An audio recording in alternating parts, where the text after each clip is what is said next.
এই যে এটা মেন রোড, নেওয়াপাড়া যাওয়ার এই যে মেন রোডে দেখো এই রাস্তা, এই যে বৃষ্টির কারণে পাহাড়ে যা বর্ষণ হয়েছে কালকে, তো ওই বর্ষণের জন্য সব এগুলো ক্ষেত বাড়ি সব ডুবে গেছে। এই যে একজন ডাঙ্গার মধ্যে মাছ মারতেছে। হ্যালো দাদা, নমস্কার। কীরকম মাছ হচ্ছে? এই যে ক্ষেত বাড়ি সব ডুবে গেছে, দেখো কিচ্ছু দেখা যায় না, সব আজকে জলে জল। পাহাড়ে যা বর্ষণ হয়েছে কালকে, বর্ষণের জন্য পুরো বৃষ্টিতে সব ডুবে গেছে।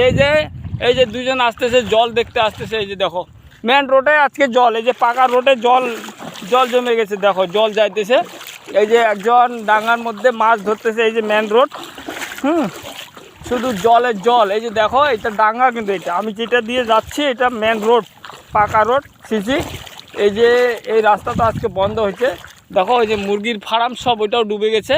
আর একজন এই যে ডাঙ্গার মধ্যে মাছ ধরতেছে। এই যে দেখো পাহাড়ে কালকে প্রচণ্ড বৃষ্টি হয়েছে, বৃষ্টির জন্য আজকে জল বাইরে গেছে, সব ক্ষেত বাড়ি ডুবে গেল। এই যে দেখো এই যে ওইটা কেলেনের রাস্তা দিয়ে এইটা মেন রোড। এই যে এটা নেওয়াপাড়া 10 নম্বর, জেলা হচ্ছে জলপাইগুড়ি ডিস্ট্রিক্ট এটা।